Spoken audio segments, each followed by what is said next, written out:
तो कहानी की शुरुआत में हमें दिखाया जाता है कि सूरज धीरे धीरे पृथ्वी के पास आ रहा है, जिस वजह से पृथ्वी के सभी इलाकों में आग और सूखा फैलने लगा है। इसलिए जल्दी ही साइंटिस्ट पृथ्वी पर आने वाली सोलर क्राइसिस के खतरे के बारे में पूरी दुनिया में अनाउंस करने लगते हैं, जिसमें वो सभी को बताते हैं कि अगर सूरज इसी स्पीड से आगे बढ़ता रहा तो सूरज 100 सालों में पृथ्वी को अपने बीच समा के खत्म कर देगा और 300 सालों बाद वो पूरे सौर मंडल को ही खत्म कर देगा। इसलिए पृथ्वी को बचाने के लिए UEG यानी यूनाइटेड अर्थ गवर्नमेंट मूविंग माउंटेन नाम के एक प्रोजेक्ट पर काम करने का फैसला करती है। इस प्रोजेक्ट के अकॉर्डिंग साइंटिस्ट काफी सारे बड़े बड़े इंजन बनाकर पृथ्वी के अलग अलग हिस्सों में इंस्टॉल कर देंगे, जिसकी मदद से पृथ्वी को सौर मंडल से बाहर ले जाकर बचा लिया जाएगा। लेकिन इस प्रोजेक्ट में काफी खर्चा होने वाला था, साथ ही खाने पीने के रिसोर्सेज भी दिन प्रतिदिन खत्म होते जा रहे थे, जिस वजह से लोग दंगे और प्रोटेस्ट करने लगे थे। इन प्रोटेस्ट में वो लोग शामिल थे जिन्हें किसी भी अंजाम या खतरों की परवाह नहीं थी, क्योंकि इन लोगों का मानना था कि जो खतरा अभी तक पृथ्वी पर नहीं आया है उसके लिए गवर्नमेंट इतना बड़ा रिस्क लेकर पृथ्वी और मानव जाति को खतरे में डाल रही है। वहीं दूसरी ओर UEG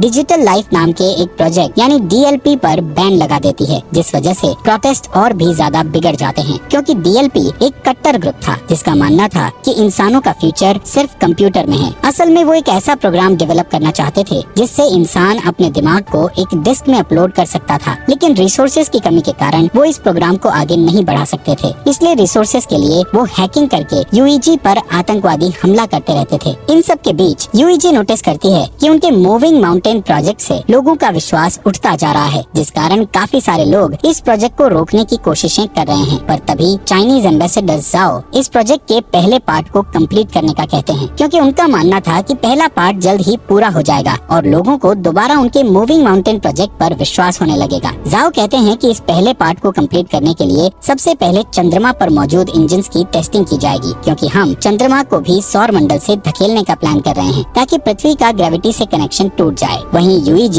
इस टास्क को कंप्लीट करने के लिए कई लोगों को एस्ट्रोनॉट्स के रूप में ट्रेन करने वाली थी, इसलिए वो कुछ सोल्जर्स को बेस पर इकट्ठा करती है, जहाँ हम लियो नाम के एक पायलट को देखते हैं। तभी लियो देखता है कि बेस प्रोटेस्टर्स से घिरा हुआ है और गार्ड्स उन्हें रोकने की कोशिश कर रहे हैं। उसी वक्त एक प्रोटेस्टर बेस के अंदर घुस आता है, पर हैन नाम की लड़की उस आदमी को मारकर नीचे गिरा देती है। ये देखकर लियो हैन से काफी इम्प्रेस होता है और उसके साथ जिंदगी गुजारने के सपने देखने लगता है। इसके बाद सभी ट्रेनीज को एक एलिवेटर में बैठकर अंतरिक्ष में भेज दिया जाता है, क्योंकि उनका पहला टेस्ट अंतरिक्ष में होने वाला था। ये अभी तक का सबसे ऊंचा एलिवेटर था। इस एलिवेटर के ऊपर जाने की स्पीड इतनी तेज थी कि कुछ ट्रेनीज बेहोश हो जाते हैं, जिस कारण वो उस स्टेशन को भी नहीं देख पाते जो कि मूविंग माउंटेन प्रोजेक्ट के लिए बनाया जा रहा था। यहाँ सभी ट्रेनीज को फाइटिंग स्किल्स सिखाते हुए फायर आर्म्स का यूज करना सिखाया जाता है। इसके अलावा उन्हें बार बार एलिवेटर से ट्रेवल करवाया जाता है ताकि उन्हें फ्यूचर में एलिवेटर से ट्रेवल करने में किसी भी तरह की परेशानी का सामना न करना पड़े। साथ ही सभी का मेडिकल टेस्ट करके उन्हें डेली एक्सरसाइज करवाई जाती है। इस ट्रेनिंग के दौरान लियो और हैन एक दूसरे को पसंद करने लगते हैं और उन्हें प्यार हो जाता है। फिर एक दिन लियो गार्ड को सिगरेट की घूस देता है और बेस के अंदर एक गुलदस्ता ले आता है, जिसे वो हैन को देते हुए उसे प्रपोज कर देता है। इसी सुबह एस्ट्रोनॉट्स का एक नया बैच वहाँ आता है और एलिवेटर में शामिल हो जाता है। तभी अचानक से बेस में मौजूद ड्रोन्स बाहर आने लगते हैं, जिससे इंजीनियर्स को पता चलता है कि उनका सिस्टम हैक हो गया है। इसी दौरान एलिवेटर अपने शेड्यूल से पहले ऊपर जाने लगते हैं। दूसरी ओर एलिवेटर में शामिल हुए नए एस्ट्रोनॉट्स अपने कपड़े बदलने लगते हैं। तब लियो और हैन नोटिस करते हैं कि नए एस्ट्रोनॉट्स ट्रेनीज के नाम की यूनिफॉर्म पहन रहे हैं, जिससे वो समझ जाते हैं कि वो लोग कोई एस्ट्रोनॉट्स नहीं बल्कि आतंकवादी हैं। यहाँ बेस में सभी ड्रोन्स अटैक करके आग लगाने लगते हैं, जिन्हें रोकने के लिए पायलट उन पर अटैक करते हैं, लेकिन ड्रोन्स पर निशाना नहीं बना सकते थे, क्योंकि साइंटिस्ट ने सिस्टम को इस तरह बनाया था कि वो अपने ड्रोन्स पर अटैक ना कर सके। वहीं ड्रोन्स हैक हो चुके थे, इसलिए वो सिस्टम पर अटैक कर रहे थे। इस तरह अटैक करते हुए ड्रोन्स एक एलिवेटर को नीचे गिरा देते हैं। दूसरी तरफ एलिवेटर में आतंकवादी सभी ट्रेनीज से उनकी ID चुराते हैं और सभी गेट्स को बंद करके ट्रेनीज की कुर्सियों को लॉक कर देते हैं। यहाँ जो भी उन लोगों को रोकने की कोशिश करता है उन्हें बुरी तरह पीटा जाता है। इस एलिवेटर के दूसरे रूम में लियो होता है, जो कि अपनी कुर्सी छोड़ देता है और अपने चश्मे का यूज करके गेट की लॉक स्क्रीन को धूप से जलाकर गेट ओपन कर लेता है। इस गेट की दूसरी साइड जाकर लियो देखता है कि उसका एक साथी बुरी तरह घायल है, क्योंकि आतंकवादियों ने उसे बुरी तरह पीटा था। इसलिए लियो उन आतंकवादियों के पीछे जाता है और उनसे लड़ने लगता है। इस फाइट में एक आतंकवादी ऊंचाई से गिरकर मर जाता है, जिसके बाद लियो एक फायर एक्सटिंग्विशर को लेकर दूसरे आदमी का पीछा करता है। इस बीच वो आतंकवादी चोरी की गई ID से एलिवेटर को स्टेशन तक पहुंचा देता है। ठीक उसी समय ड्रोन उन पर एक मिसाइल से अटैक करते हैं। इस दौरान बेस में साइंटिस्ट 550C नाम के इंटेलिजेंट क्वांटम क्वांटम कंप्यूटर की मदद से सिस्टम को हैकर से सेव कर लेते हैं, जिसके तुरंत बाद ड्रोन्स जमीन पर गिरकर ब्लास्ट हो जाते हैं और फिर साइंटिस्ट द्वारा एलिवेटर को वापस नीचे खींच लिया जाता है। यहाँ ल्यू अभी भी उस आतंकवादी से लड़ रहा था। तभी हैन एक मैकेनिकल हाथ की मदद से विंडो को तोड़ती है और ल्यू के पास आकर उस आतंकवादी को मारने में उसकी मदद करती है। इसके बाद हैन गुस्से में ल्यू से दोबारा फ्लावर्स मांगती है, क्योंकि इस फाइट के दौरान उसके सभी फ्लावर्स टूट चुके थे। तभी अचानक से उसका स्टेशन बेस पर गिरने लगता है, क्योंकि उस आतंकवादी ने मरने से पहले डेटोनेटर दबा दिया था। ये स्टेशन बेस पर गिरकर क्रैश हो जाता है, जिससे बेस पर मौजूद बिल्डिंग्स ब्लास्ट हो जाती है और एलिवेटर भी अचानक से जमीन पर गिर जाता है, जिससे सभी ट्रेनीज भी इस एक्सीडेंट के शिकार बन जाते हैं। हालांकि ल्यू और हैन सही सलामत होते हैं। इसी दिन न्यूज पर बताया जाता है कि इस ब्लास्ट में लगभग 3000 लोगों की जान जा चुकी है और 5 से भी ज्यादा लोग घायल हुए हैं। यूईजी के बनाए स्टेशन के क्रैश होने के कारण कई लोगों की जानें गई थी, इसलिए लोग और भी प्रोटेस्ट करने लगते हैं। इस प्रोटेस्ट में आतंकवादी हमले और दंगे भी होते हैं। सभी प्रोटेस्टर गवर्नमेंट से डीएलपी को वापस लेने की मांग कर रहे थे। यहाँ जाओ अपने असिस्टेंट से उस स्पीच को पढ़ने के लिए कहता है, जिसे उसने यूईजी के प्रोजेक्ट में विश्वास रखने के लिए लिखा था। इसी दौरान जाओ अमेरिकन एम्बेसडर के साथ बातचीत करता है और उनसे प्रोजेक्ट पर काम करने के लिए एक और मौका मांगता है। कुछ हफ्ते बाद क्रायो स्लीपिंग पॉड्स में लोगों को रखकर चंद्रमा पर भेजा जाता है, ताकि वो चंद्रमा पर जाकर इंजन्स पर काम जारी रख सकें। इस बीच हेंग्यू नाम का कंप्यूटर इंजीनियर क्रायो स्लीप से उठता है, जो कि 550A नाम के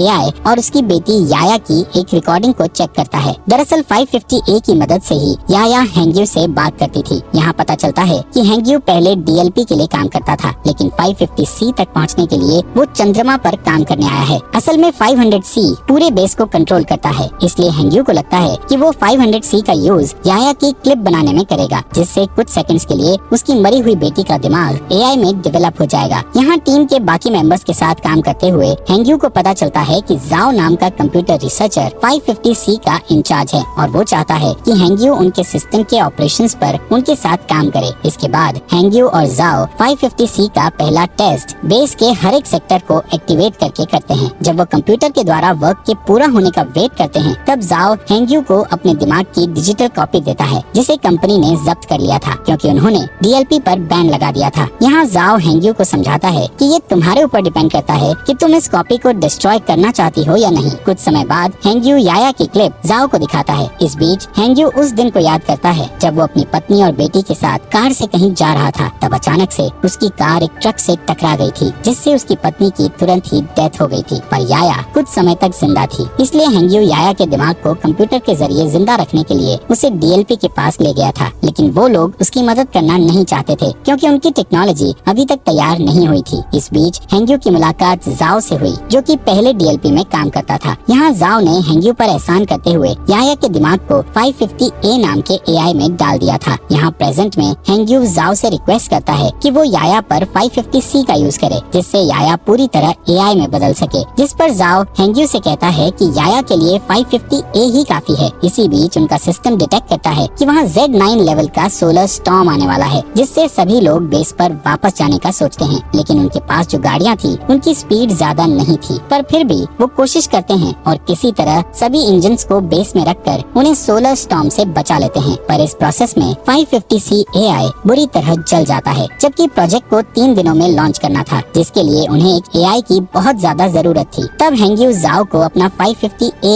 एआई देने को कहता है, लेकिन इसके बदले वो फ्यूचर में 550 मॉडल्स डेवलप करने वाली टीम में खुद को शामिल करने का कहता है, जिस पर जाओ मान जाता है और हेंग्यू एआई से याया के दिमाग के डिस्क निकाल लेता है। 3 दिन के बाद टीम इंजन्स का टेस्ट करती है। तब चंद्रमा कुछ सेकंड्स के लिए अपनी जगह से थोड़ा सा शिफ्ट हो जाता है, जिसे देखकर टीम बहुत खुश हो जाती है, क्योंकि इससे साबित हो जाएगा कि 20 साल में वो पूरी तरह से चंद्रमा को पृथ्वी से दूर कर देंगे। इसके अलावा टीम की इस सफलता से पूरी दुनिया के लोगों को मूविंग माउंटेन प्रोजेक्ट पर विश्वास हो जाता है। कुछ महीने बाद वो पृथ्वी पर इंजन का टेस्ट करते हैं, जिससे सभी स्क्रीन ब्लैक हो जाती हैं और लोगों को लगता है कि उनका टेस्ट फेल हो गया है। लेकिन अचानक उन्हें फील होता है कि जमीन हिल रही है। वहीं दूसरी ओर बेस पर मौजूद एस्ट्रोनॉट्स को आसमान में एक लाइट जलती हुई दिखती है। इससे यूईजी के साइंटिस्ट प्रूव करते हैं कि पृथ्वी अपनी जगह से थोड़ी दूर पर शिफ्ट हुई है। ये जानकर पूरी दुनिया जश्न मनाने लगती है। इसी तरह कई साल बीत जाते हैं और यूईजी बहुत ही शक्तिशाली इंजन्स को बनाता है, जो कि पृथ्वी और चंद्रमा को धक्का देकर मूव करके सौर मंडल से दूर कर देगा। साथ ही इस प्रोजेक्ट का नाम अब द वेंडरिंग अर्थ रखा जाता है और 550C द्वारा कई बिल्डिंग्स को बनाया जाता है। जाता है, जिसके बाद यूईजी हर साल एक नया टेस्ट करती है जिससे उनकी थ्योरी सही साबित होती है। इस तरह लोग यूईजी के प्रोजेक्ट को पूरी तरह एक्सेप्ट कर लेते हैं, जिस कारण डीएलपी पूरी तरह से गायब हो जाता है। इसके अलावा लोगों में ये भी चर्चा होती है कि गवर्नमेंट ने जो अंडरग्राउंड सिटीज बनाई है उनके अंदर जाने के लिए लोगों को पास खरीदने होंगे। यहाँ पता चलता है कि हर साल पृथ्वी का रोटेशन धीमा हो रहा था, जिससे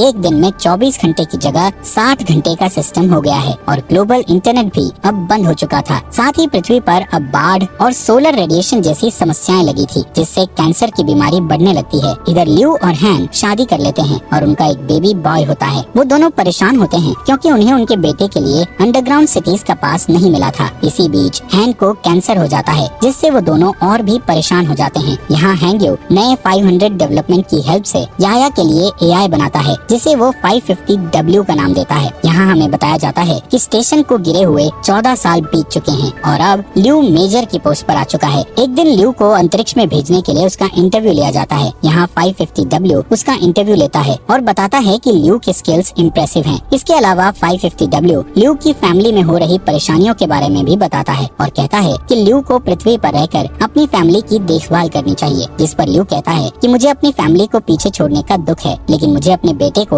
अंडरग्राउंड सिटी में भेजने के लिए बेस पर आकर काम करना पड़ेगा। यहाँ मिरर के दूसरी साइड प्रोजेक्ट के इंचार्ज साइंटिस्ट इस इंटरव्यू को सुन रहे थे, जिसमें हैंग्यू ल्यू की बातें सुनकर अपनी बेटी की याद करने लगता है। इसके बाद 550W बताता है कि हैन की जल्दी ही डेथ होने वाली है, जिस कारण ल्यू पूरी तरह से टूट जाएगा और स्ट्रेस टेस्ट में फेल हो जाएगा। इंटरव्यू के बाद ल्यू हैन के साथ टाइम स्पेंड करने के लिए हॉस्पिटल जाता है, जहाँ हैन कहती है मैं आखिरी बार अपने होम टाउन को देखना चाहती हूँ, पर मौसम की समस्याओं के कारण उसे होम टाउन में ले जाना बहुत मुश्किल था। इधर हैंग्यू ल्यू की बातों से इतना इमोशनल हो गया था कि वो चोरी से बेस में घुसकर याया के दिमाग को 550W से जोड़ देता है और उसे सिस्टम में देखने लगता है, जिससे वो इमोशनल होकर रोने लगता है। तभी जाओ गार्ड्स के साथ वहाँ आ जाता है और हैंग्यू को समझाने लगता है कि उसे याया की डेथ को एक्सेप्ट करना होगा, जिस पर हैंग्यू मना कर देता है और याया को पूरी तरह से 550W में अपलोड कर देता है, जिससे चंद्रमा के सिस्टम में तुरंत प्रॉब्लम आना शुरू हो जाती है और सभी इंजन्स फेल होने लगते हैं। इसके बाद गार्ड्स हैंग्यू को पकड़ लेते हैं और अपने साथ ले जाते हैं। इधर जाओ याया के डिस्क को निकालकर 550W एआई को बंद कर देता है। इस बीच ल्यू अपने पुराने दोस्तों के जरिए एक जेट उधार लेता है और हैन को उसके होम टाउन ले जाता है। कुछ ही समय में वो शंघाई सिटी में लैंड करते हैं, जो कि अब बर्फ से जमी हुई बंजर जमीन बन चुकी थी। दोनों सितारों को देखते हुए बातें करते हैं, जहाँ हैन ल्यू से कहती है कि मैं समय आने पर शान से मरना चाहती हूँ। यहाँ यूईजी के लोग हैंग्यू के द्वारा की गई सिस्टम प्रॉब्लम्स के बारे में बात करते हैं और नोटिस करते हैं कि ये उस हैकिंग की तरह ही है जो कुछ सालों पहले ड्रोन और एलिवेटर के साथ की गई थी। इसलिए सभी 550W के सिस्टम को हैक करके सही करने का सोचते हैं, लेकिन वो हर बार ब्लॉक हो जाते हैं। तभी अचानक चंद्रमा के इंजन ब्लास्ट हो जाते हैं, जिससे चंद्रमा पृथ्वी की ओर आने लगता है। दूसरी तरफ जाओ समुद्र के पास खड़ा होता है और सभी देशों के लीडर्स को एक इमरजेंसी अलर्ट सेंड करता है, क्योंकि सुनामी धीरे धीरे बढ़ रही थी, जो जल्द ही जमीन से टकरा जाती है। इस इमरजेंसी के कारण ल्यू को भी वापस ड्यूटी पर बुलाया जाता है। वहीं लीडर्स पहले से ही अंडरग्राउंड सिटी को खोलना शुरू कर देते हैं, ताकि वो सुनामी से लोगों की जान बचा सकें। यहाँ ल्यू के मिशन पर जाने से पहले ही हैन की डेथ हो जाती है, इसलिए उनके बेटे को हैन के पिता अंडरग्राउंड सिटी में मिल जाते हैं। इस बीच जाओ यूईजी से सपोर्ट मांगते हुए कहता है कि उन्हें पृथ्वी के सभी परमाणु हथियारों का यूज करके चंद्रमा पर अटैक करना होगा, ताकि वो चंद्रमा को पृथ्वी से टकराने से रोक सकें, जिस पर सभी देश अपने अपने हथियार सौंपने के लिए मान जाते हैं। इस बीच जाओ हैंग्यू से मिलने के लिए जेल में जाता है और उसे बताता है कि वो पृथ्वी के इंजन्स को जल्द से जल्द एक्टिव करना चाहते हैं, लेकिन इसके लिए उन्हें ग्लोबल इंटरनेट को फिर से एक्टिव करना पड़ेगा। साथ ही जाओ बताता है कि इंटरनेट का एक सर्वर पानी में डूब गया है, जिसकी केयर करने के लिए उन्हें हैंग्यू की जरूरत है, लेकिन हैंग्यू जाओ की बात नहीं मानता है। तब जाओ उसे याया के दिमाग की डिस्क दिखाकर उसे ब्लैकमेल करता है, जिससे हैंग्यू को उसकी बात माननी पड़ती है। इसके बाद हम देखते हैं कि परमाणु को ट्रांसपोर्ट करने के लिए ल्यू के साथ साथ कई पायलट को चुना जाता है। वहीं पृथ्वी पर मिसिंग इंटरनेट सर्विस की देखभाल के लिए 3 टीम्स को बीजिंग, टोक्यो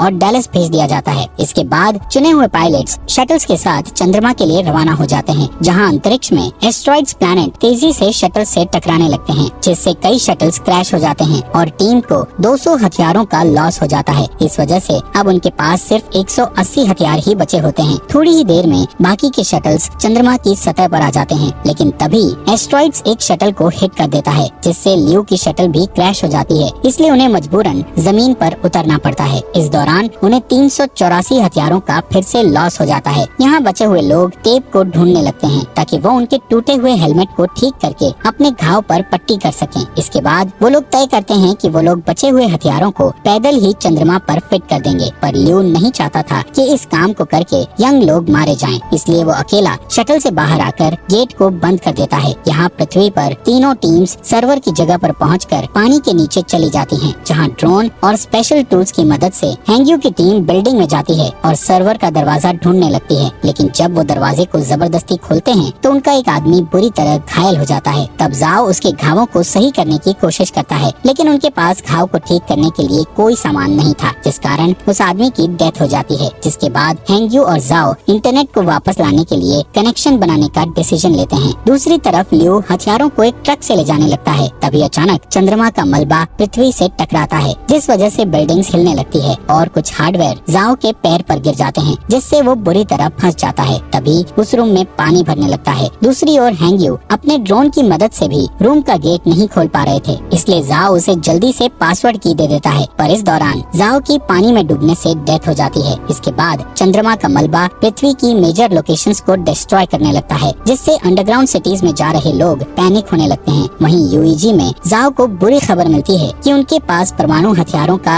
एक साथ ब्लास्ट करने के लिए समय नहीं है, जिससे जाओ उम्मीद खो देता है। पर तभी उसका एक आदमी उसे सोल्यूशन बताता है कि अगर वो अंतरिक्ष में और भी एस्ट्रोनॉट्स को भेज देंगे तो हथियारों को मैनुअली ब्लास्ट किया जा सकता है, यानी कि सभी एस्ट्रोनॉट्स को अपना सेक्रीफाइस करके दुनिया को बचाना होगा। इस ऑपरेशन के लिए 300 लोगों की जरूरत थी। यहाँ एक पुराना पायलट कहता है कि ऐसा करना हमारा कर्तव्य है, पर यंग लोग फ्यूचर की देखभाल करने के लिए हैं, इसलिए उनका सेक्रीफाइस ना किया जाए। उस पायलट की बात मानते हुए सभी पुराने पायलट्स को एस्ट्रोनॉट्स की टीम के साथ चंद्रमा पर पहुंचा दिया जाता है, जहां लियो उन्हें आता हुआ देखकर चौंक जाता है, लेकिन उसका कम्युनिकेटर टूट गया था, इसलिए वो पृथ्वी पर वापस लौटने से पहले अपने पुराने टीचर और ट्रेनिंग पार्टनर्स को गुड बाय नहीं बोल पाता है। दूसरी ओर यूईजी बताती है कि टोक्यो और डैलस के सर्वर वापस आ चुके हैं, लेकिन बीजिंग का सर्वर अभी तक नहीं आया है। यहाँ बीजिंग में हम हैंग्यू को देखते हैं, जिसके रूम में पानी भरने लगता है और वो की को सही कंप्यूटर से नहीं जोड़ पाता। तभी चंद्रमा पर एस्ट्रोनॉट्स सभी परमाणु हथियारों को ब्लास्ट करने लगते हैं। ठीक उसी समय हैंग्यू भी उसकी माइंड डिस्क को एक कंप्यूटर से जोड़ देता है, जिससे चंद्रमा पूरी तरह ब्लास्ट हो जाता है। पर अब चंद्रमा का मलबा तेजी से पृथ्वी की ओर आ रहा था, इसलिए पृथ्वी को जल्द ही वहाँ से हटाने की जरूरत होती है। यहाँ हैंग्यू याया की क्लिप को एक्टिव करता है और उसे की दिखाकर अंदर से इंटरनेट को एक्टिव करने के लिए कहता है। तभी रूम में पानी भर जाता है, जिससे हैंग्यू की भी डेथ हो जाती है। वहीं चंद्रमा का मलबा पूरी दुनिया में गिरने लगता है। तभी यूईजी इमरजेंसी मैसेज भेजकर बताता है कि उनका मिशन फेल हो चुका है, जिससे शहरों में दंगे होने लगते हैं। वहीं जाओ हार नहीं मानता और अपनी टीम को इंजन्स में आग लगाने को कहकर उन्हें उल्टी गिनती शुरू करने को कहता है। इसी दौरान बीजिंग में हैंग्यू का दिमाग अचानक कंप्यूटर के अंदर एक्टिव हो जाता है, जहां वो अपनी बेटी से दोबारा मिलकर बहुत खुश होता है। इसके बाद हैंग्यू एआई में जाकर इंटरनेट सर्वर को एक्टिव कर देता है। तभी जाओ के आदेशों का पालन करते हुए